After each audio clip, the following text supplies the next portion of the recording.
Back to Bhavani லட்சன். நான் ஏர்போர்ட்டில் நிற்கேன். International ஏர்போர்ட்டில் காருக்கு புக் பண்ணோம். ஒரு கார் வந்தது, அதில் வேகனார் வந்தது. எங்கள் 5 பேரை ஏற்ற மாட்டேன்னு சொல்லிட்டு கேன்சல் பண்ணிட்டோம். இப்போ வேறு வண்டி புக் பண்ணியிருக்கோம். நான் இப்போ மெயினாக வண்டியை காட்ட உங்களுக்கு வீடியோ பண்ணலை. இந்த ஃபேனை பாருங்கள், எவ்வளோ பெரிய ஃபேன் பாருங்கள். சூப்பராக காற்று ஏசி மாதிரி வருது. இந்த ஒரு ஃபேனு ஒரு 100 பேருக்கு காற்று கொடுக்கும் போல். இவ்வளோ நேரம் பயங்கர சூடாக இருந்தது. அந்த ஃபேன் காற்று மில்லன்னு சூப்பராக இருக்குது. நீங்கள் இந்த மாதிரி ஃபேன் இதுக்கு முன்னே பார்த்துட்டிங்கன்னா கண்டிப்பாக எனக்கு கமெண்ட் பண்ணி சொல்லுங்கள். நான் இதுதான் ஃபஸ்ட் டைம் பார்க்குறேன். ஏன்னா ஏர்போர்ட்டுக்கு அவ்வளோ எதுவும் வர்றதுக்கு நம்ம சான்ஸ் இல்லை. பார்த்தீங்களா, இப்போ வந்தோன்னா நாங்கள் கார் பார்க்கிங் நிற்கிறோம். காரங்களும் திகு காட்டுறாங்க. நாங்கள் எல்லாம் பெருசாக இருக்குது. இருந்தாலும் எங்களை சொல்கிறாரு, நீங்கள் 5 பேர் இருக்கீங்கன்னு எங்களை வந்து கேன்சல் பண்ண சொல்லிட்டாரு. கேன்சல் பண்ணியாச்சு. வேறு என்ன காட்டுற மாதிரி வேறு எதுவுமே இல்லை. நம்ம பப்ளிக் தான் வண்டிக்காக எல்லாம் வெயிட் பண்ணுறாங்க. பார்த்துக்கோங்க. இன்னொரு தடவை இந்த ஃபேனை நல்லா பார்த்துக்கோங்க. இந்த ஃபேனு என் கடைக்கு ரிப்பேருக்கு வந்தால் நாங்கள் இந்த கடையில் எங்கே போட்டு ரிப்பேர் பண்ணணும்னு எனக்கு ஒரு ஆச்சரியம். ஃப்ரெண்ட்ஸ், இப்போ ஃபேன் கூட நானும் இவரும் செல்ஃபி சொல்கிறார். இந்த ஃபேன் நமக்கு ரிப்பேருக்கு வந்தால் நம்ம எப்படி போகணும்னு கேட்காரு. நான் பண்ண முடியாதுன்னு நான் சொல்கிறேன். இப்போ இன்னொரு வண்டி புக் பண்ணிட்டோம். நாங்கள் வண்டிக்கு கிழக்க ஓடிக்கிட்டு வந்த வழியே பலபடி போகிறோம். நானும் உங்களுக்கு கிச்சன் வீடியோவும் ரிப்பேரிங் வீடியோவும் போட்டு நீங்களும் உங்களுக்குமே போர் அடிச்சிருக்கோம். கொஞ்சம் ஏர்போர்ட்டையும் பாருங்கள். என் 2வது மகன் இன்றைக்கி வந்து லண்டன் போயிட்டார். அவருக்கு ஹாப்பி ஜர்னி சொல்கிறதுக்காக வந்தேன். அப்படி உங்களுக்கு ஒரு வீடியோ எடுத்து போட்டுடலாம். இப்போ இன்னொரு வண்டி புக் பண்ணிவிட்டு இப்போ இந்த பக்கத்தில் வந்து நிற்கிறோம். வண்டிக்கார் இங்கே வர லொக்கேஷன் இங்கே கொடுத்துருக்கு. இன்றைக்கி 1க்கு 2 வண்டி இருந்து எனக்கு ஒரு வண்டியும் பிரயோஜனமாக இருக்குது. எவ்வளோ பாருங்கள், சூப்பராக க்ரீனாக இருக்குது. இங்கேருந்து பஸ்ஸில் எப்படி போகணுன்னு இவருக்கும் வழி தெரியலையா, எனக்கும் வழி தெரியல. இவருக்கே தெரியல, எனக்கு என்ன தெரியும்.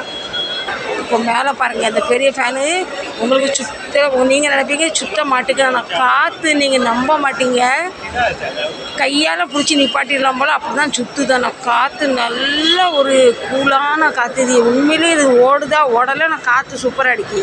நம்ம மெக்கானிக் சொல்கிறாரு, இதுக்கு ஸ்பீடு இவ்வளோ தாண்டி முட்டாளுன்னு சொல்கிறாரு பாருங்கள். எங்களை பார்த்து என்னன்னு கேட்காரு பாருங்கள். இவர் யாரோ கொண்டாந்து இங்கே விட்டுட்டு போயிட்டாங்க. பாவம் தனியாக கடந்து தவிச்சிக்கிட்டு இருக்கா. இந்த மாதிரி பாவம்லாம் யாரும் பண்ணக்கூடாது. பெரிய பாவம். இது நிறைய பேர் வாங்கி வளர்க்குறாங்க.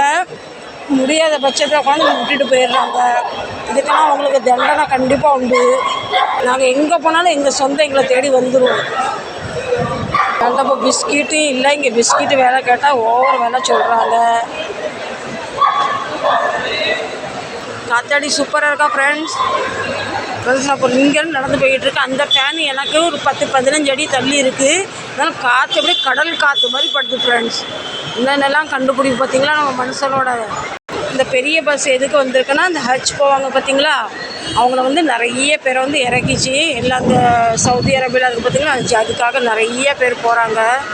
நமக்கு எப்படி ஷாவருக்கு முன்னாடி ஒரு தடவையாவது காசி யாத்திரை பண்ணணும், அது மாதிரி அவங்களுக்கு நம்ம இஸ்லாமிய சகோதரிக்கு ஹஜ் யாத்திரை பண்ணணும் அவங்களோட ஒரு ஆசை. இவங்க எல்லாம் வந்து அந்த பஸ்ஸில் வந்து இறங்குனாங்க.